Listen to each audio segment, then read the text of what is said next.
Next, why is glycopyrrolate given before anaesthesia? Answer is to decrease the secretions. ठीक है, glycopyrrolate is an anticholinergic drug use for reducing the secretions in the mouth, throat, airway and stomach before surgery.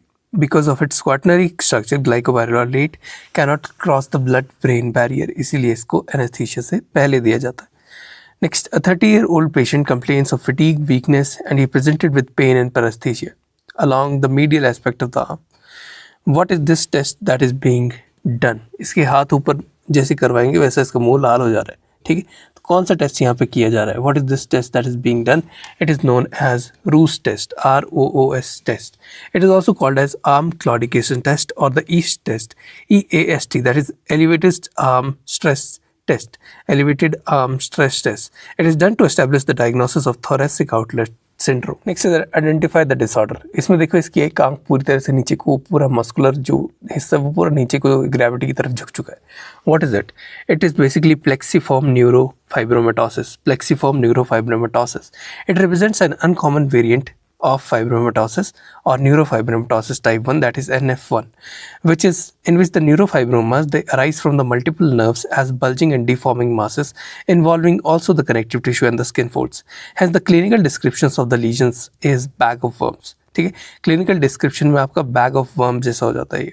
ठीक. Next is match the following. Molluscum contagiosum is associated with Henderson Patterson bodies. ठीक है, BK polyoma virus जो होता है that is associated with decoy cells. BK polyoma virus with decoy cells. HPV that is human papilloma virus, it is associated with कोलियोसाइट्स. ठीक है, कोलियोसाइट के साथ associated होता है ह्यूमन पैपिलोमा वायरस. और रेबीज जो है वो हमारा नेगरी बॉडीज के साथ एसोसिएटेड होता है. Rabies is associated with the Negri bodies. Next, which disease is transmitted by the following vector that is shown in the image below. ठीक है, तो ये इमेज में रेड कलर का एक वेक्टर दिखाई दे रहा है. ये इससे जो डिजीज़ होती है दैट इज़ ओरेंशिया टुट शुगीमोशी. ओरेंशिया टुट शुगीमोशी जिसको हम स्क्रब टाइफस भी बोलते हैं. ठीक है, it is caused by trombiculid mite that is shown in the image. Trombiculid mite होता है जो कि ये रेड कलर का जो हमने दिखाया. ठीक है, इसके अलावा जो हार्ट टिक होती है, हार्ट टिक से होता है क्या सनुअर फॉरेस्ट डिजीज़. हार्ट टिक से होता है क्या सुनर फॉरेस्ट डिजीज़. सॉफ्ट टिक से होता है क्यू फीवर. सॉफ्ट टिक से होता है क्यू फीवर. उसके बाद रीड्यूविड बग से होता है चगास डिजीज. रेड्यूविड बग से होता है चगास डिजीज. REDUVID बग से होती है Chagas disease. Next, on histological examination of the lymph node as shown below, what is the zone represented by the marked area. इसमें एक जोन ऑफ डिफरेंशिएशन आपको दिखाई दे रही होगी. ठीक है, बीच में लाइट कलर के सेल्स हैं और साइड्स में डार्क कलर के सेल्स हैं. अब ये जो जोन बीच में मार्क की हुई है ये किस चीज़ को रिप्रेजेंट करती है? It represents the mantle zone. इसमें सबसे बीच वाला जो है it is known as follicular zone. फिर आती है मेंटल जोन और सबसे बाहर जो ये मेंटल जोन के बाहर जो चीज़ है that is known as marginal zone. Next, which of these is not involve in iron metabolism? Hepcidin involve in iron metabolism. Ferroportin, portin की बात करें, portin involve in iron metabolism and iron transfer. Ceruloplasmin is involve in iron metabolism. Not involve is transthyretin. ठीक है, ट्रांसथेराइटिन जो है वो involve नहीं होता आयरन मेटाबॉलिज्म के अंदर. Hepcidin is an inhibitor of absorption of iron in the body. Hepcidin inhibitor of absorption of iron in the body. Ferroportin increases the intake of iron in the duodenal cells. Ceruloplasmin is involved in oxidation of ferrocyanins into ferricyanins. Transerythrin is involved in transport of thyroid hormones and retinol. Transthyretin जो है वो transport करवाता है thyroid hormones और retinol का. Next, which of the following mutation is seen in Cowden syndrome? Cowden syndrome में कौन सी म्यूटेशन देखी जाती है? PTEN mutation is seen in Cowden syndrome. PTEN mutated in Cowden syndrome. It is an autosomal dominant disorder marked by frequent benign growths such as skin appendage tumors. मतलब skin appendage के ऊपर benign tumours बनना शुरू हो जाते हैं. ठीक है, and increase incidence of epithelial cancers is seen in PTEN. Increase incidence of epithelial cancers is seen in PTEN, particularly of breast, endometrium and thyroid. ठीक है, next, Vikram and you go for a picnic to a hilly area. He has 5 to 6 episodes of loose stools. He has no fever, no tachycardia, no other signs of dehydration. What should you do next? तो आपको उसको ORS solution देना है और पानी देना है क्योंकि उसको टट्टियाँ लग रही है, लूज स्टूल हो रहे हैं, तो वाटर लूज हो रहा है बॉडी से. तो you the only thing you can do is ORS solution with boiled water or clean water. Next, match the following correctly. ठीक है, जो येलो होता है दैट इज नीड्स ऑब्जर्वेशन. 3-4 चीज़ें होती हैं. रेड येलो, ग्रीन और ब्लैक। रेड का मतलब होता है अगर पेशेंट को रेड टैग कर रहे हैं तो patient requires immediate treatment. Example suicide attempt bye poisoning, hanging और सेल्फ इन्फ्लिक्टेड ट्रॉमा। ये रेड कोड के अंदर आता है। येलो कोड का मतलब होता है पेशेंट अभी स्टेबल है बट किसी आने वाले कोई इमीडिएट डेंजर नहीं है उसको, but will be under observation. जैसे पैसिव सुसाइडल इंटेंशन है या फिर कमांड हेल्यूसिनेशंस है, वहाँ पे आपको येलो कोड के अंदर पेशेंट को रखना होता है। फिर आता है green code, patients who require medical treatment at some point once more critical injuries have been treated. एक बार क्रिटिकल इंजरीज को ट्रीट कर दिया उसके बाद उसको बाकी ट्रीटमेंट भी करवानी है, जैसे उन केसेस में हम ग्रीन कोड देते हैं। Example drug refill for anti depression और anti anxiety medications.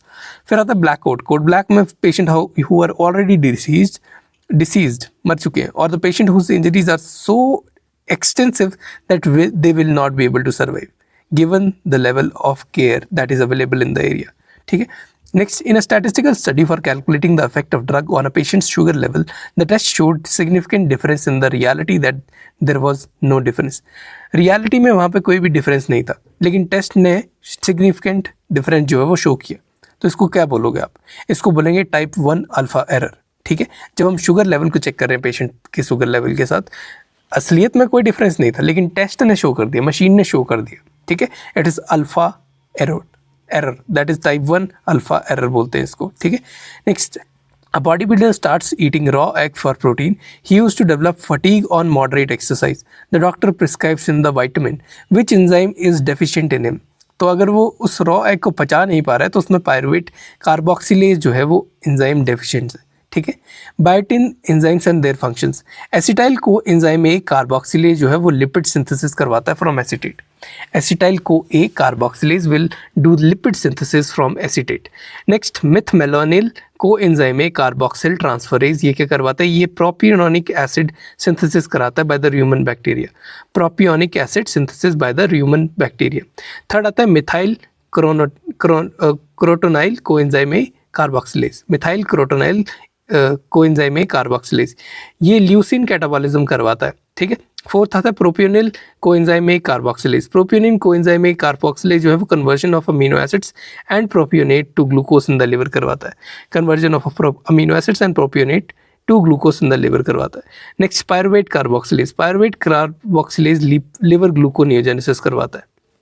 Pyruvate carboxylase liver में ग्लूकोनियोजेनेसिस करवाता है। अब रॉ एग जो होता है it contains avidin. Raw egg contains avidin, AVIDIN. It is an antagonist of biotin. Antagonist होता है रॉ एग बायोटिन का, जिसमें एविडिन की वजह से। ठीक है। Eating raw egg is harmful because avidin present in raw egg inhibits the biotin. Okay. Affinity for avidin to biotin is stronger than most of the antigen reactions, इसलिए avidin bind कर जाता है और बायोटिन अपना काम नहीं कर पाता। ठीक है। तो यहाँ पर जो डेफिशिएंसी है that is of enzyme pyruvate carboxylase. Next, hormone exclusively secreted by adrenal glands of female is what? Hormone exclusively secreted by adrenal glands of female is DHEAS। ठीक है। DHEA-S। Next, Golgi tendon organ senses which of the following? Golgi tendon organ जो है वो sense करता है tension को। Golgi tendon organ will sense the tension. Next, correct sequence of A wave of JVP, मतलब ए wave के बाद कौन सी सीक्वेंस चलती है उसके बारे में पूछ रहा है बेसिकली।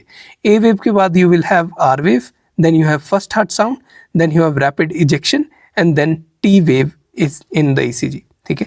JVP के अंदर ए वेव के बाद क्या आता है? पहले R वेव आती है, फिर उसके बाद फर्स्ट हार्ट साउंड आती है, फिर उसके बाद रैपिड इजेक्शन होता है। ठीक है। जो भी फील्ड चीज़ होगी वो इजेक्ट कर देगी। ठीक है। उसके बाद T wave in the ECG आएगी। Next, the rhythm for inspiration is started in what? The rhythm for inspiration is started in pre-Botzinger complex. Pre-Botzinger complex के अंदर जो हमारी rhythm of inspiration है वो start होती है। ठीक है। Neural control of respiration is by pre-Botzinger जो हमारा complex होता है, जो कि पॉन्स के अंदर लोकेटेड होता है। पॉन्स के अंदर लोकेटेड होता है। Okay. Next, which hormone is required for crossing the plasma membrane for its action? Thyroxine requires closing of plasma membrane for its action. Catecholamines and peptide layer are unable to cross the cell layer or cell lipid bilayer. In general, they bind to the cell membrane receptors with an exception of thyroid hormone. Thyroid hormone को cross करना ही पड़ता है plasma membrane को for providing its actions. Next, I-125 labelled albumin is used for measurement of what? I-125 labelled albumin it is used for measurement of plasma volume. किसके लिए use होता है? प्लाज्मा वॉल्यूम को मेजर करने के लिए use होता है। Next, structure that divides the liver anatomically based upon Couinaud system of classification is what structure? तो इसमें पोर्टल वेन्स जो आती है वो आपकी कोइनाड सिस्टम ऑफ क्लासिफिकेशन के बेस पे लिवर को डिवाइड करती है। That is COUINAUD system, COULNAUD। Next, correct sequence of structure in spermatogenesis event is what? सबसे पहले स्पर्मेटोगोनिया बनता है, स्पर्मेटोगोनिया के बाद स्पर्मेटोसाइट्स, स्पर्मेटोसाइट्स के बाद स्पर्मेटिड, और स्पर्मेटिड से बनता है spermatozoa. Next, pick out the true statement regarding the carotid sheath. Carotid sheath is formed by the investing layer of deep cervical fascia. Carotid sheath investing layer से बनती है of the deep cervical fascia. ठीक है, simple सा question है। Next, highest concentration of desmosomes are seen at what location? Highest concentration of आपको desmosomes के supra basilar layer के अंदर दिखाई देते हैं। ये वाली लेयर जो है इसमें आपको डेस्मोसोमल कनेक्शंस आर सीन मैक्सिमम। ठीक है, और डर्मो एपिडर्मल जंक्शन जहाँ पे हेमीडेस्मोसोम ज़्यादा होते हैं। ठीक है, जहाँ ये वाली लेयर जो एंड कर रही है, ये वाली लेयर एंड कर रही है और ये वाली लेयर स्टार्ट कर रही है, यहाँ पे हेमीडेस्मोसोम जो है वो ज़्यादा होते हैं। इस लेयर के अंदर डेस्मोसोम और इस नीचे वाली जो बॉर्डर वाली लेयर है इसमें hemidesmosomes. Next, 35 year old man developed a brown pigmentation. ठीक है, ब्राउन पिगमेंटेशन डेवलप कर लिया on the face after taking a non steroidal anti inflammatory drug used for fever joint and malaise. What is the diagnosis? ये किस चीज़ की वजह से ऐसा सा पैच जो है बन के आ रहा है इस पेशेंट में? It is due to fixed drug eruptions. Alright, it is due to fixed drug eruptions with the history of drug intake and diagnosis is a fixed drug eruption. मतलब हाइपर पिगमेंटेड लीजन जो है वो drug की वजह से बन रहा है। Next, Nobel prize for medicine और physiology in 2018 was given for the discovery of what? It was given for the discovery of negative immune regulation. किसके लिए दिया गया था? नेगेटिव इम्यून रेगुलेशन के लिए दिया था the Nobel prize in physiology and medicine 2018 for their discovery in cancer therapy and inhibition of negative immune response. ये इनको मिला था तासाकू होंजो को मिला था। पहले थे ये तसाकू होंजो। ठीक है, ही इज़ तसाकू होंजो। और दूसरे नाम है जेम्स पी एलिसन। ठीक है, he is James P Allison. इन दोनों को नोबेल प्राइज मिला था इसके लिए जो भी था। Next, anti-centromere antibodies are seen in which of the following conditions? Anti-centromere antibodies are seen in scleroderma. Okay, anti-centromere antibodies are seen in scleroderma. Next, IFN beta stimulated by what? INF beta जो होता है वो stimulate होता है by viral infection. जो interferons होते हैं basically IFNs, they were discovered as an antiviral agents during the studies on viral interferences. ठीक है, जब वायरल इंटरफेरेंसेस के ऊपर स्टडीज की जा रही थी तब इंटरफेरॉन्स को डिस्कवर किया गया था। Interferons are group of signalling proteins made and release by host cells. Interferons group of signalling proteins हैं, they are made and release by the host cells in response to the presence of several viruses. In a typical scenario a virus infected cell will release interferons causing nearby cells to heighten their antiviral defenses. Next, a patient is having thick gray coating on the throat and tonsils. Thick gray coating है उसकी throat और tonsils पे, followed by fever, chills, swollen glands in the neck. Fever, chills, swollen glands in the neck. Microscopic examination of nasopharyngeal or pharyngeal swab showed gram-positive organism with special stain. The stain constitutes which? देखो, stand के अंदर हमारे पास टाउलिडीन blue है, malachite green होगा और glacial acetic acid होगा। ठीक है, यहाँ पे हम कोराइनी बैक्टीरियम डिप्थीरिया की बात कर रहे हैं जो कि एक gram negative, non acid fast, non sporing, non motile bacilli होता है। They form metachromatic granules, they are made up of polyphosphate and are considered to be food reserve in the bacteria. Polyphosphate जो होता है वो food reserve consider किया जाता है in the bacteria. These food reserves are involved in all metabolic processes. Albert stain is a type of differential stain that is used for staining the volutin granules. Albert stain यहाँ use किया जाता है to stain the volutin granules and is also known as metachromatic granules. Volutin granules को metachromatic granules भी बोलते हैं। ठीक है, they are found in Corynebacterium diphtheriae. Alright, या फिर इनको food granules भी बोलते हैं इनको। ठीक है, metachromatic granules or the food granules of the this Corynebacterium diphtheriae. ठीक है, तो अब ये Corynebacterium diphtheria के अंदर ही पाएंगे। Next, if carbamazepine is added to the valproate, अगर कार्मेजिपाइन को आप वैल्प्रोएट के साथ मिक्स कर देते हो, which of the side effect increases? Carbamazepine valproate के साथ हेपेटोटॉक्सिसिटी इंक्रीज कर देता है. It will increase the hepatotoxicity. Next, period of isolation for measles is from when to when. Period of isolation for measles is from onset of catarrhal symptoms to 4 days after the rash. ठीक है, onset of catarrhal symptoms to 4 days after the rash. ठीक है. Next, mid day meal programme includes provision of what. Mid day meal programme में आपकी 1/3 आपकी calories होनी चाहिए और 1/2 आपकी प्रोटीन्स होनी चाहिए. ठीक है. It was first started in Tamil Nadu, also known as school lunch programme. It is in operation since 1961 and is under Ministry of Education. Aim is to provide at least one nourishing meal to the school-going children per day. Objective is to improve the school attendance, to reduce the school dropouts, and to benefit impact on the children's nutrition. Supplement में क्या आ जाता है कि कोई भी substitute home diet में जो नहीं मिल पा रहा है वो होना चाहिए. ठीक है. अब सप्लाई में एटलीस्ट 1/3 एनर्जी रिक्वायरमेंट होनी चाहिए और 1/2 प्रोटीन होना चाहिए. The cost of the meal should be reasonably low. The meal is prepared easily in the schools, no complicating cooking procedures. ठीक है. Locally available food should be used and the menu should be frequently changed so that उसका अंदर का nutrition जो है वो balanced रहे. Next, maternal mortality ratio is expressed in what. MMR या मैटरनल मोर्टेलिटी रेशो हम मैटरनल डेथ्स पर 100,000 लाइव बर्थ से चेक करते हैं. ठीक है, कितनी मैटरनल डेथ हो रही है पर 1 lakh children to be birth. ठीक है, born. That is known as maternal mortality ratio. Next, all of the following vaccines are given under universal programme of immunization in India except what. देखो, rota virus के लिए देते हैं, adult JE के लिए देते हैं, मीजल्स और रुबेला के लिए देते हैं. ठीक है, बट हम इन्फ्लुएंजा के लिए वैक्सीन नहीं देते हैं. ठीक है, इन्फ्लुएंजा के लिए वैक्सीन नहीं देते. Expanded programmes on immunization was launched in 1978. It was renamed as universal immunization programme in 1985 when it reached and expanded beyond urban areas. In 1992, it became a part of Child Survival and Safe Motherhood Program. In 1997, it was included as an ambit of National Reproductive and Child Health Program. ठीक है, देखो, universal immunization programme 1985 में, 1992 में इसको child survival और safe motherhood programme बता दिया, 1997 में इसको national reproductive and child health programme के अंदर लॉन्च कर दिया. Since the launch of National Rural Health Mission in 2005, Universal Immunization Program has always been an integral part of it.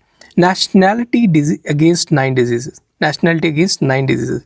Diphtheria, pertussis, tetanus, DPT की vaccine, polio, measles, rubella, severe form of childhood tuberculosis, hepatitis B, meningitis, pneumonia caused by Haemophilus influenza type V.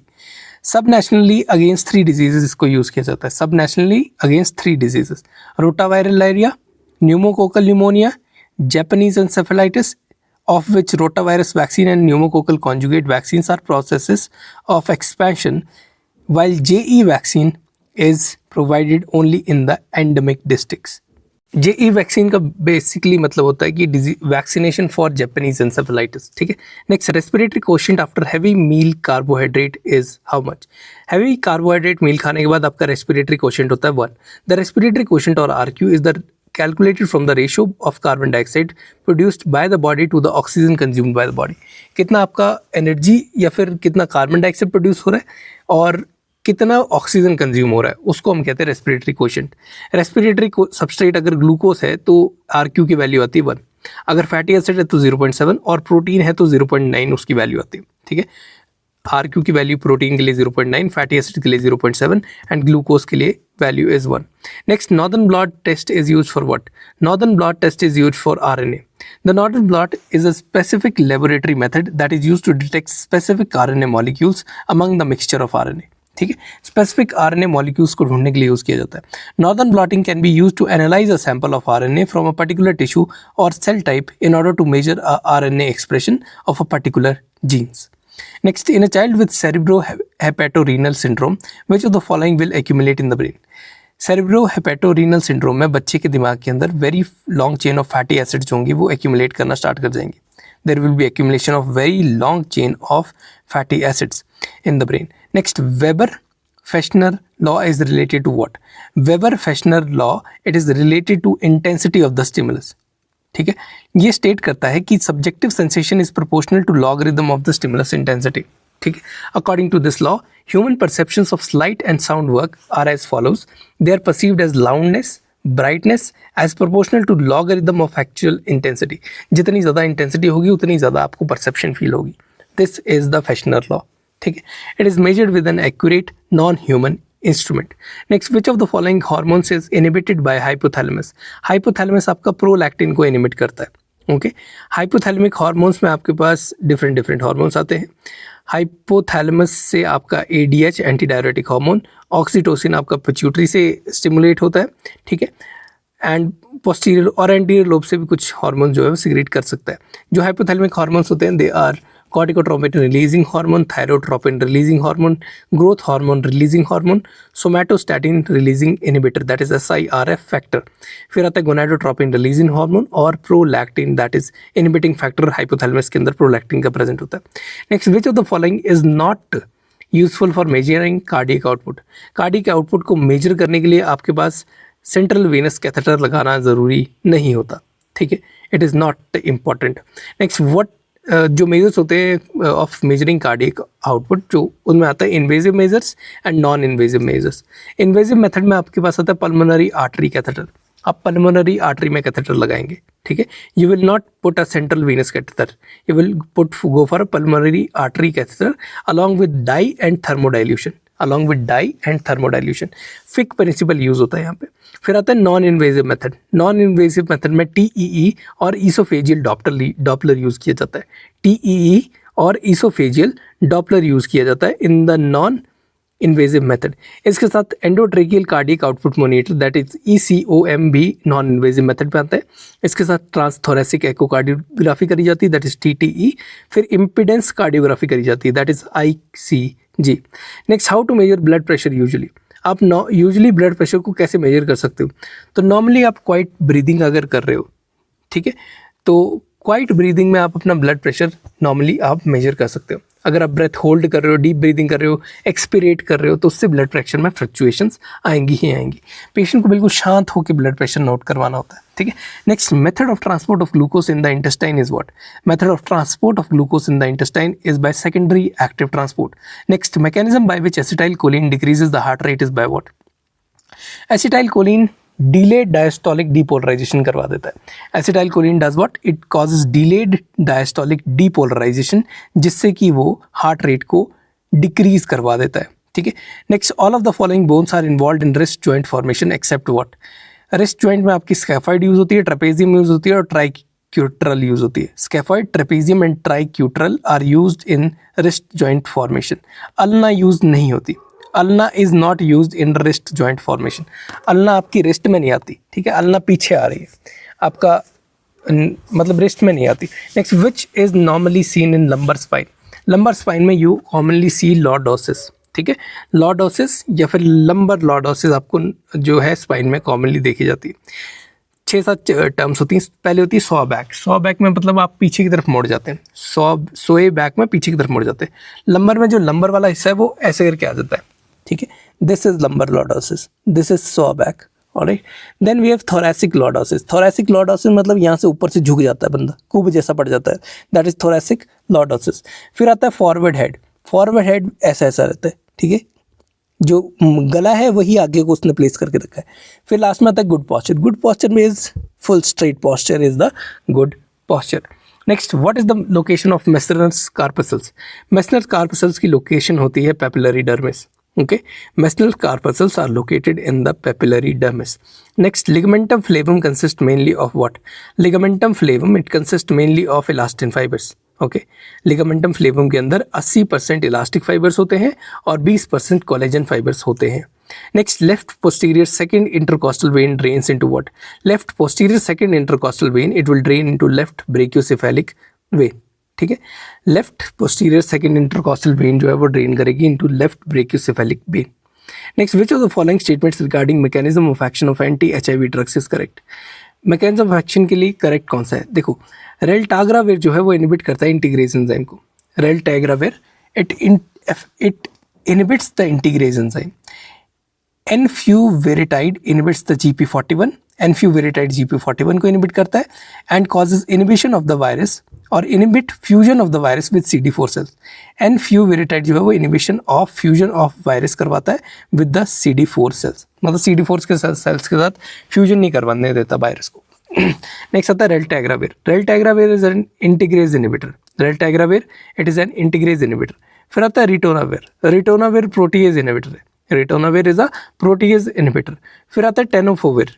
Tenofovir NRTIs में आता है, ठीक है। Tenofovir is an NRTIs। Next, a patient presented with a history of few episodes of vomiting and was given an antiemetic drug by an intern. Few hours later, the patient develops an abnormal posture. What is the following likely to be the drug that is being administered to the patient? Drug is metoclopramide. उल्टी के लिए जो दिया है। The abnormal posture is due to muscular dystonia. abnormal posture metoclopramide में जो है वो muscular dystonia की वजह से हो जाता है। Metoclopramide can result in dystonias due to D2 receptor blocking property in the CNS. Metoclopramide dystonia करवाता है due to D2 receptor blocking property in the CNS। Domperidone also blocks D2। Domperidone भी D2 को block करता है but does not cross the blood brain barrier. Domperidone blood brain barrier को cross नहीं करता है। Next, heparin acts via which of the following adjuvants? Heparin act करता है वाया एंटीथ्रोम्बिन 3। हेपेरिन किससे एक्ट करता है? By antithrombin 3। Heparin act by activating antithrombin 3। 83 से एक्टिवेशन से हेपेरिन एक्ट करता है in the plasma. Normally antithrombin 3 inactivate several clotting factors, most importantly factor 10A and 2A, ठीक है, thrombin, but the reaction is very slow. Antithrombin 3 दो factors को inactivate करवाता है, फैक्टर 10A और फैक्टर 2A को, जो कि थ्रोम्बिन होता है, लेकिन ये सब कुछ जो है वो बहुत ज़्यादा स्लो होता है। Heparin accelerates this inactivation by the process of binding antithrombin 3 to inducing the conformational changes in the site, जिससे कि एक्सपोज जो बाइंडिंग साइट होती है उनमें कन्फर्मेशन चेंज हो जाता है। एक बार कन्फर्मेशन चेंज हो गया तो उसके बाद फैक्टर XA और 10A उसको इनएक्टिवेट कर जाता है, ठीक है। And is also dependent on the formation of scaffolding by the heparin that binds with both antithrombin 3 and 2A. Unfractioned heparin provides scaffolding and thus inhibits both factor 2A and 10A. जो scaffolding वाला mechanism है उससे जो है वो heparin अपना काम basically करवा रहा है। हेपेरिन एक्ट करता है via the following adjuvants. Heparin के साथ एंटीथ्रोम्बिन 3 जो है वो काम कर रहा होता है। Next, which of the following drugs is not used in rheumatoid arthritis? Rheumatoid arthritis में आप लेफ्यूनोमाइड जो यूज़ करेंगे, लेफ्यूनोमाइड यूज़ करेंगे, इटारनेसेप्ट यूज़ करेंगे, मेथोट्रेक्सेट यूज़ करेंगे, ठीक है। Not used is febuxostat. Febuxostat use नहीं करते आप इसमें। Febuxostat is a xanthine oxidase inhibitor. Febuxostat जो है वो ज़ैंथीन ऑक्सीडेज इनहिबिटर है that is used in chronic gout and it is not used for rheumatoid arthritis cases. Next, loading dose of drug depends upon what? Loading dose of the drug, it depends upon the volume of distribution, ठीक है। Loading dose is the mainly used for the drugs having long T half life and large volume of distribution. जिनमें long T half life और large volume of distribution होता है उसको बोलते हैं loading dose. It is given to saturate the tissue stores. Loading dose जो है वो tissue stores को saturate करने के लिए दिया जाता है. So it is mainly dependent upon VD. Loading dose कितना आता है? Volume of distribution into target concentration, ठीक है। Volume of distribution into target concentration जो है वो लोडिंग डोज होता है। Maintenance dose it is the mainly dependent upon CL, clearance के ऊपर मेंटेनेंस डोज जो है वो डिपेंड करती है। लोडिंग डोज आपकी डिपेंड कर रही है अपॉन वॉल्यूम ऑफ डिस्ट्रीब्यूशन, जो मेंटेनेंस डोज ऑफ क्लियरेंस के ऊपर डिपेंड करती है। Clearance into plasma concentration is the maintenance dose, okay. Next, therapeutic index is a measure of what? Therapeutic index is a measure of safety. All right, therapeutic index is a measure of safety of a drug. It is calculated as the ratio of LD50 to ED50, ठीक है। LD50 मतलब कितने हमारे death हो गई है, मतलब कितनी लीथल डोज है, डिवाइड बाई ED50 मतलब कितनी इफेक्टिव डोज है, ठीक है। उसका जो रेशियो होता है that is known as the therapeutic index, that is a measure of safety. Next, hepatic first pass metabolism will be encountered by which of the following routes of drug administration? Hepatic first pass metabolism आपका oral से होगा, ठीक है। कोई भी चीज़ अगर आप direct blood में नहीं डाल रहे और सीधा मुंह से खा रहे हैं तो उसमें हेपेटिक फर्स्ट पास मेटाबॉलिज्म के थ्रू वो जाएगी ही जाएगी, alright. Intravenous will bypass the hepatic, sublingual will bypass and subcutaneous will also bypass. Next, from which of the following routes bioavailability of the drug is likely to be 100%? अगर intravenous route आप दे रहे हो तो bioavailability is 100%. Next, which of the following parameter is use to assess the rate of drug absorption. Rate of drug absorption को assess करने के लिए आप टी मैक्स को यूज करते हो. टी मैक्स, ठीक है. जो AOC होता है, that is area under the curve, it tells about the extent of absorption of the drug. Tmax tells us about the time to reach the maximum concentration. Tmax बताता है हमें कि कितना टाइम मैक्सिमम चाहिए कि वो मैक्सिमम कंसंट्रेशन तक drug जो है अपनी पहुंच जाए बॉडी के अंदर. That is the rate of absorption of drug, कितना फास्ट जो है वो ड्रग अपनी बॉडी में एब्जॉर्ब हो रहा है. सी मैक्स, टी मैक्स के बाद आती बात सी मैक्स के बारे में. C max is the maximum concentration of drug that can be obtained after giving a particular dose. ठीक है, सी मैक्स मैक्सिमम कंसंट्रेशन होती है ड्रग की that can be obtained after giving a particular dose. ठीक है. Next, which of the following drug has gametocidal action against all species of Plasmodium? सभी species of Plasmodium के against gametocidal action कौन करवाता है? Answer is Primaquine. Primaquine करवाता है. Primaquine has a gametocidal action against all the species of Plasmodium. Primaquine का gametocidal action होता है सारी species of Plasmodium के against. Artemisinin have weak gametocidal action against early stages but not against mature gametes. Artemisinin के पास weak gametocidal action होता है against early stages but not against mature gametes. Proguanil does not kill gametes, however it will inhibit their development in the mosquito. Proguanil जो होता है वो gametes को मारता नहीं है लेकिन ये inhibit कर देता है development in the mosquito. Next, a patient of HIV is on treatment with Indinavir, Zidovudine, Lamivudine and Ketoconazole. HIV का पेशेंट है, उसको इंडिनाविर दी हुई है, जिडोवुडिन दी हुई है, लैमिवुडिन दी हुई है और कीटोकोनाजोल दिया. He developed nephrolithiasis. ठीक है, नेफ्रोलिथियासिस डेवलप कर लिया, हाइपरलिपिडेमिया डेवलप कर लिया, सेंट्रल ओबेसिटी डेवलप कर लिया, हाइपरग्लाइसीमिया डेवलप कर लिया और इंसुलिन रेजिस्टेंस डेवलप कर ली. ठीक है. Now the question is HIV protease inhibitors के बारे में बात कर रहे हैं. HIV protease inhibitors में protease helps in the maturation of infectious virions and inhibitors of this enzyme can be used in the treatment of HIV infections by inhibiting the post-translational modifications of viral proteins. मतलब हम basically वो जो इंडिनाविर वगैरह, ये जो nephrolithiasis वगैरह ये जो हुआ ये सब इंडिनाविर की वजह से हो रहा है. Which of the following anti-tubercular drugs can cause ophthalmological toxicity? Answer is ethambutol. Ethambutol जो है वो ophthalmological toxicity करवाता है. It's a bacteriostatic agent for Mycobacterium and acts by inhibiting the synthesis of arabino पता नहीं क्या क्या लिखते रहते हैं, lectin as a component of the cell wall due to the inhibition of arabinocyl transferase. ठीक है, arabino lactin जो है वो component है cell wall का. It is distributed throughout the bodies except in the CSF. It causes dose dependent and reversible visual disturbances and like optic neuritis are present. Presence has reduced visual acuity, central scotoma and loss of ability to see green, less commonly red is also inhibited. It may be due to its effect on amacrine and bipolar cells of retina. Because cells are unable to report early visual impairment, this drug is avoided in the children. ठीक है, इसलिए अब ethambutol को बच्चों में कभी भी नहीं दोगे. It causes hyperuricemia and peripheral neuritis and it requires dose adjustment in renal failure cases. Next, all of the following drugs require dose reduction in renal failure except what? Doxycycline renal failure से bypass हो जाता है, मतलब renal failure में आप doxycycline दे सकते हो easily. ठीक है, आप एम्फोटेरिसिन भी नहीं दे सकते, वैंकोमाइसिन नहीं दे सकते, जेंटामाइसिन नहीं दे सकते. Antimicrobials that are secreted in the bile can be excreted in faeces, therefore they are safe. ठीक है, इसलिए you can give doxycycline in the renal failure cases. Next, adverse effect of salbutamol are all except what? Salbutamol की वजह से क्या क्या होता है? ट्रिमर सबसे ज़्यादा कॉमन हो जाते हैं, हाथ वगैरह पैर वगैरह कांपने लग पड़ते हैं, ट्रिमर्स आना शुरू हो जाते हैं. टेकीकार्डिया होता है उसके बाद, mainly at high doses tachycardia will occur. Tachycardia will mainly occur at high doses. Tolerance will be seen along the acting beta 2 agonist. Tolerance will be seen along the acting beta 2 agonist plus hypokalaemia हो जाता है. ठीक है, but hypoglycaemia साल्ब्यूटामॉल का effect नहीं है. It is not an adverse effect of salbutamol, hypoglycaemia नहीं है. Next, morphine should not be treated or should not be use in treatment of what? Morphine आपको बिलियरी कोलिक की ट्रीटमेंट में नहीं देनी. Opioids increase the intrabiliary pressure. ठीक है, जो मॉर्फिन या कोई भी ओपियोइड है वो इंट्राबिलियरी प्रेशर को इंक्रीज करवा देता है जिससे बिलियरी मसल्स की कंस्ट्रक्शन ज़्यादा हो जाएगी. ठीक है, therefore it is contraindicated in the biliary colic.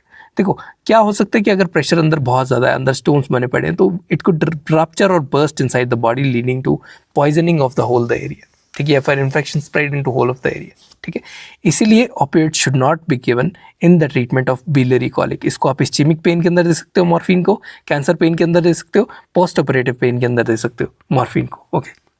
Next, use of lithium during pregnancy increases the risk of development of which of the following malformations in the body? Lithium की वजह से baby के अंदर कार्डियक डिफेक्ट जो हैं वो दिखना शुरू हो सकते हैं if taken during pregnancy. Lithium can cause Epstein's anomaly in the fetus. कौन सी anomaly?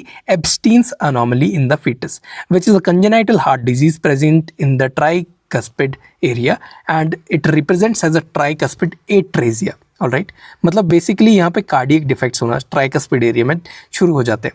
Next, major mechanism of action of nitrates in acute attack of angina is what? Nitrates जो है वो प्रीलोड को कम कर देते हैं, क्यों? क्योंकि वेजोडाइलेशन करवा देते हैं पूरी बॉडी में, ठीक है। तो we will assume it to be classical. Beta blockers and calcium channel blockers act by decreasing the heart rate and contractility.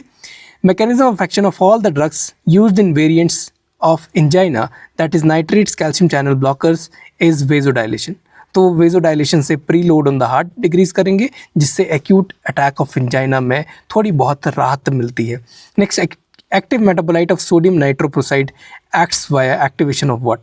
Active metabolite of sodium nitroprusside, it acts via activation of guanylate cyclase. ठीक, किससे act करता है? By the guanylate cyclase.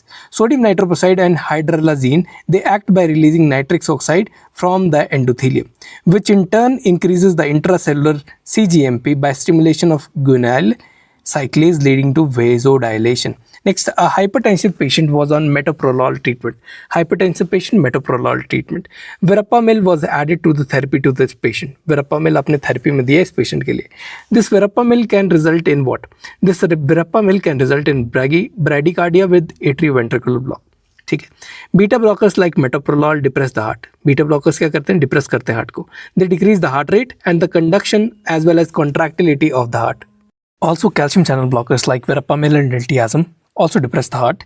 Beta blockers should never be combined with verapamil or diltiazem due to additive cardiac depression leading to severe bradycardia and atrioventricular block. ठीक है। Next, acetylcholine decrease the heart rate by which of the following mechanism? Acetylcholine क्या करता है? Decrease करता है heart rate को by diastolic depolarization of SA node. ठीक है। Spontaneous diastolic depolarization, that is phase 4 of action potential of SA node is required for automaticity of the SA node. ठीक है।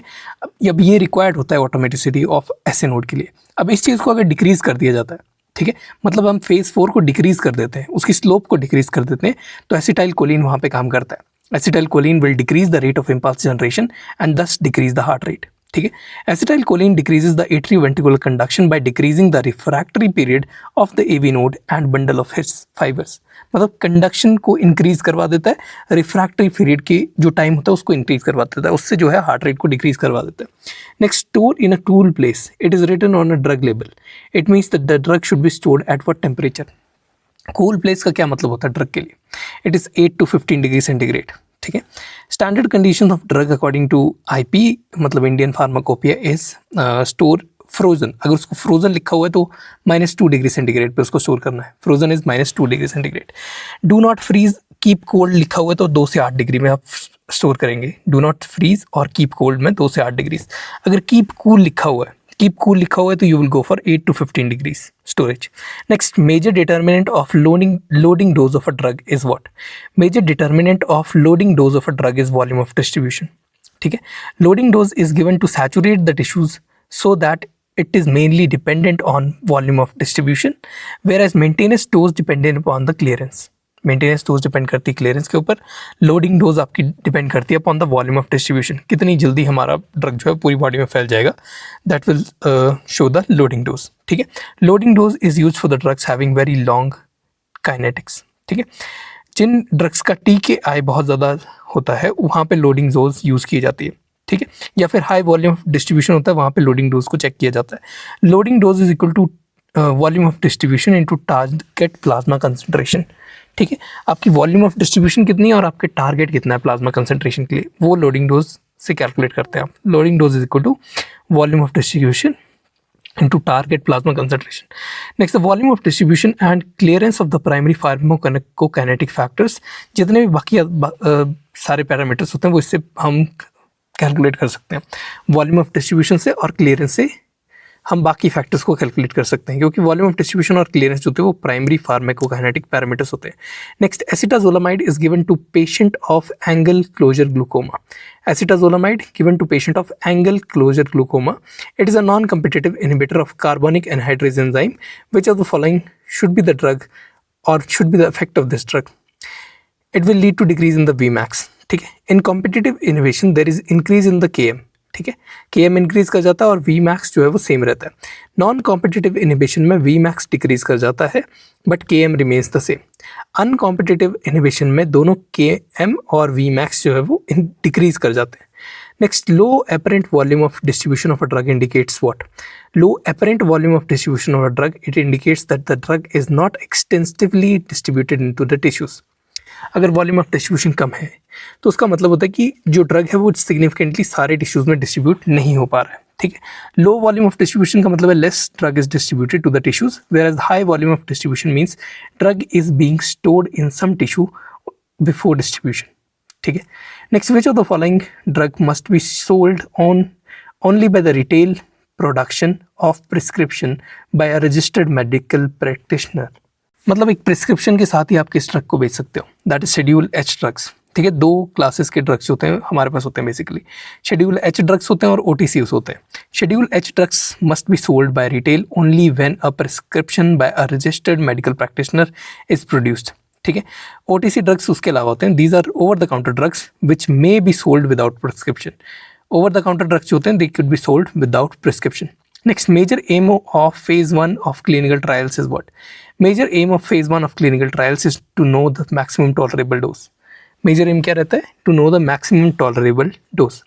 Phase 1 trial is designed to for dose escalation study to determine the maximum tolerable dose. That is the maximum dose associated with acceptable level of dose limiting toxicity. ठीक है. Next, the organism shown below is which organism? ये जो organism आपको दिखाई दे रहा है इसमें, ये कौन सा ऑर्गेनिज्म है? बेसिक सा सवाल पूछा हुआ इसने. अब देख के तो कुछ समझ नहीं आएगा. ठीक है. But it is Aspergillus. It is aspergillosis. Laboratory diagnosis आपकी आएगी. इसमें एस्परजिलस वाले ऑर्गेनिज्म आपको दिखाई देंगे. ठीक है. मोनोमॉर्फिक ट्रू मोल्ड की तरह दिखा देते हैं. ये मोनोमॉर्फिक ट्रू मोल्ड की तरह दिखाई देते हैं. ऐसे ऐसे दिखाई देंगे. Okay. This will be the visibility of this organism अगर आप ध्यान से देखेंगे तो. ठीक है. हिस्टोपैथोलॉजी में सेप्टेट हाइफे दिखाई देंगे.